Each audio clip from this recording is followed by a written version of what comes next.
تو توبہ سے بھی آپ کی توبہ ہو گئی. ایک بڑی ایک سبلائم سی کیفیت ہے کہ آپ کے پاس اتنا ایک لمحہ بھی نہیں ہے, ایک سیکنڈ بھی نہیں ہے پیچھے مڑ کے دیکھنے کا.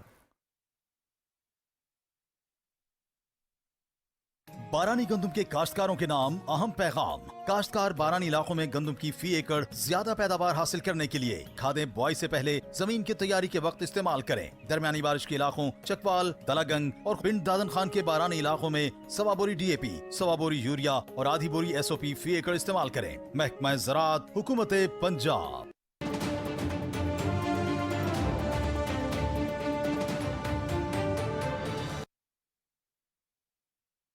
جس میں لوگ غلطی کریں گے اور توبہ کریں گے تو انسانی فطرت کا حصہ ہے. عام آدمی تو خاص طور پہ کرے گا, اچھا آدمی بھی یہ کام کر سکتا ہے. تو یہ ہوتا رہے گا. کرنا کیا ہے؟ کرنا یہی ہے کہ آپ پھر توبہ کر لیں. اس پہ کلاسک کی جو شعر ہے نا, جو مجھے بہت محو مست رکھتا ہے, وہ سید ابو سعید ابو الخیر کی ربائی ہے. لوگ کہتے ہیں کہ مولانا جلال الدین رومی کی ہے, ان کی نہیں ہے. یہ ابو سعید الخیر نشاپوری المہنوی کی ہے, اللہ ان پہ کروڑوں رحمت کرے. آپ کی روایات تصوف کمال کی ہیں, جیسے عمر خیام کی روایات ہیں. آپ کی تصوف میں غالباً سب سے مشہور یہی ہے. آپ نے اس بات کو شاعرانہ طور پہ واضح کیا ہے, جو آپ نے سوال کیا کہ ہم غلطی تو ہو جاتی ہے, توبہ کر لی ٹوٹ گئی, توبہ کر لی ٹوٹ گئی, کہ میرے سامنے تو ٹوٹے پیمانے بھرے پڑے ہیں, توبہ کی, پھر توڑا, پھر پیا, پھر توبہ کی. تو وہ سے وہ کہتے ہیں کہ ہم کیا کریں. وہ کہتے ہیں کہ باز آ, باز آ, ہر آنچ ہستی باز آ. آپ مجھے فارسی غلط پڑھنے پہ اور تلفظ غلط پڑھنے کے معاف کریں گے, کیونکہ آپ کا یہ میدان ہے. ہم آپ کو ملتانی انداز میں سنائیں گے. اس میں ایک خاص شیرینی ہے کہ واپس آ, واپس آ, اللہ کی طرح واپس آ. تو جو کچھ بھی ہے, جو کوئی بھی ہے, واپس آ. گر کافرو گبرو بت پرستی باز آ. اگر آپ بت کو پرست کرتے ہیں, آگ کو پرستش کرتے ہیں, جو کچھ بھی آپ کرتے ہیں, واپس آ جاؤ. اب وہ دلیل دیتا ہے اس کی. این درگہے ماں درگہے نومیدی نیست. ہمارا یہ جو در ہے, ہمارا جو آستان ہے, یہ نا امیدی کا آستان ہی نہیں ہے کہ آپ آئیں گے اور ہم تمہیں کہیں گے کہ آپ نے 2 دفعہ تو پہلے توبہ کی تھی, اب کیوں منہ اٹھا کے آ گئے ہو, واپس جاؤ. یہ تو ہم نے کہنا ہی نہیں ہے. این درگہے ماں, حسن دیکھیں, این درگہے ماں درگاہ نا امیدی نیست. یہاں نا امیدی نہیں ہے, یہاں امید ہے.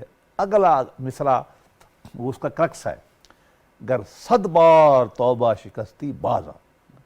اگر آپ نے 100 بار بھی توبہ توڑ دی ہے, واپس آ جاؤ. تو یہ صوفیاء کے ہاں یہ تصور نہیں ہے کہ توبہ توڑی کیوں ہے. لیکن بعض ایسے ہمارے پاس توڑو آ جاؤ, توڑو آ جاؤ.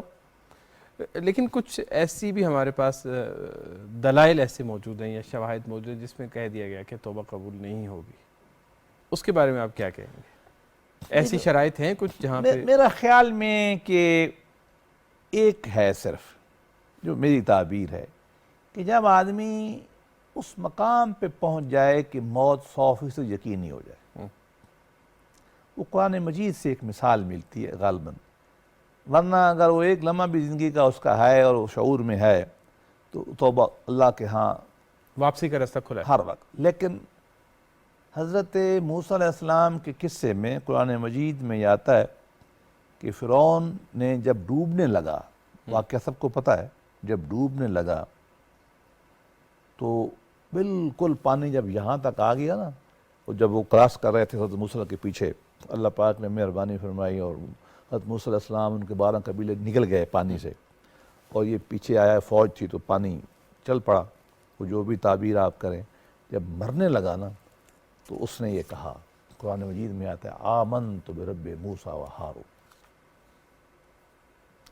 کہ میں ایمان لاتا ہوں موسیٰ اور ہارون علیہ السلام کے نبی پر. اس وقت ہماری تعبیرات کے مطابق اللہ نے اس کی توبہ قبول نہیں کی، جو کہ وہ بالکل ہی، اب وہ مطلب توبہ میں کچھ تو ایلیمنٹ ہو نا آپ کی نیت کا، کچھ تو احساس ہو نا آپ کو، ورنہ اس کے علاوہ نہیں۔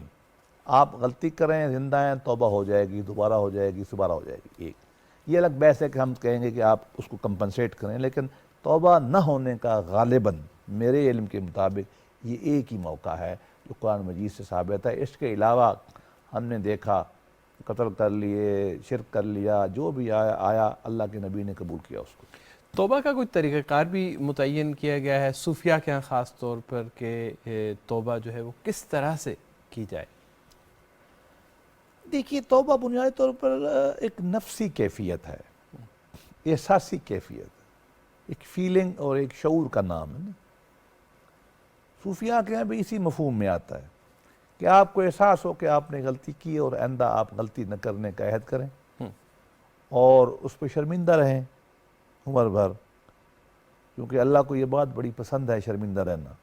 یہ طریقہ ہے کہ بس اس کو کبھی کبھی، بعض لوگ کہتے ہیں بھول جاؤ، بعض کہتے ہیں اس کو یاد رکھو، دونوں باتیں، کیونکہ قرآن مجید میں غالباً سورہ صفات کی دوسری جو آیت ہے وَالصَّافَّاتِ صَفًّا وَالزَّاجِرَاتِ زَجْرًا، کہ اللہ قسم اٹھاتے ہیں دوسری آیت میں کہ وہ لوگ جو اپنے آپ کو زجر کرتے ہیں، زجر و توبیخ کرتے ہیں، جو اپنے آپ کو کوستے رہتے ہیں، قرض کرتے ہیں کہ ہم سے غلطی ہو گئی، اس کو اللہ نے پسند کیا ہے اور اس کی اللہ نے قسم اٹھائی ہے کہ تو کچھ لوگ کہتے ہیں کہ آپ کو یہ احساس رہنا چاہیے کہ آپ نے توبہ کی ہے، غلطی کی ہے، تو بس یہ احساس اور نہ کرنا، ندامت اور نہ کرنا، یہ ایک ہے۔ اور بعض صوفیاء سے یہاں تک آتا ہے کہ وہ زندگی بھر پچھتاتے ہیں کہ ہم نے یہ کام کیا تھا۔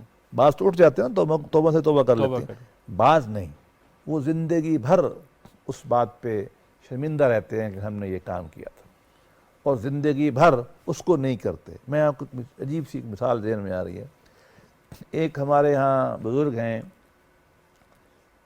تو وہ ایک دن مسجد میں داخل ہوئے۔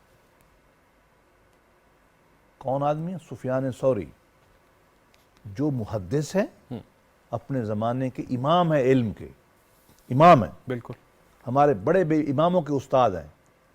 ثوری کیوں کہتے ہیں ان کو؟ اس لیے کہتے ہیں کہ وہ عالم دین تھے، بہت بڑے استاد تھے، محدث تھے، مسجد میں داخل ہوئے۔ اب دیکھیں یہ عالم اور صوفی میں فرق کیا ہوتا ہے۔ مسجد میں داخل ہوئے، کہیں توجہ نہیں تھی، غفلت میں تھے، مسجد میں بایاں پاؤں رکھ دیا۔ اب ہمارے ادب میں شامل ہے کہ ہم ہر کام دائیں پاؤں سے کرتے ہیں، ٹھیک، یہ واجب فرض نہیں ہے، یہ میں واضح کر دوں، ہمارے یہاں اس پہ بہت سختی کی جاتی ہے، یہ ادب ہے، یہ ادب کا حصہ ہے، ہمارے ایک تہذیبی ادب ہے۔ حضور گناہ نہیں ہے اگر کوئی کر جاتا ہے تو، بالکل گناہ نہیں ہے، لیکن ہماری تہذیبی ادب ہے ٹھیک، کہ ہمیں سکھایا گیا ہے کہ دائیں سے ہاتھ سے کام کرو، مسجد میں دائیں پاؤں رکھو، یہ ادب کا حصہ ہے۔ اب اس کی نہ کرنا گناہ نہیں ہے، اور اگر آپ سے سہون ہو گیا ہے تو پھر تو مسئلہ ہی کوئی نہیں، وہ تو واجب فرض چھوٹ جائے تو کوئی مسئلہ نہیں، اگر اس میں عمد شامل کوئی نہیں ہے، مسئلہ نہیں ہے، بالکل ٹھیک، نیند رہے گی، نماز رہے گی، کوئی گناہ نہیں ہے، وقت بیمار ہیں، کوئی گناہ نہیں ہے۔ اب دیکھیں صوفی کیا کرتا، اب وہ داخل ہوئے بایاں پاؤں اندر رکھ بیٹھے مسجد میں، ان میں تو اتباع سنت کا یا ادب کا بہت وہ مقام ہوتا ہے نا۔ وہاں ان کو ایک آواز سنائی دی، ان کی روحانی طور پر جو بھی تعبیر کر لیں آپ اس کی، کہ اندر کا وہ اٹھان تھا، حاطب غیبی کی آواز تھی، اللہ کا الہام تھا، جو بھی آپ اس پر نام دے لیں۔ یہ میں وضاحت کر رہا ہوں کہ لوگ بعض اوقات ہم پہ تنقید کرتے ہیں نا کہ یہ آپ کیوں، مطلب میں ماننے پہ تیار ہوں کہ ان کی لاشعور سے بات نکلی تھی، لیکن ان کو احساس ہوا کہ مجھے کہا جا رہا ہے اور بیل، تمہیں یہ پتہ نہیں ہے کہ اللہ کے گھر میں دایاں پاؤں رکھتے ہیں پہلے؟ عربی میں سور کہتے ہیں نا بیل کو، بالکل۔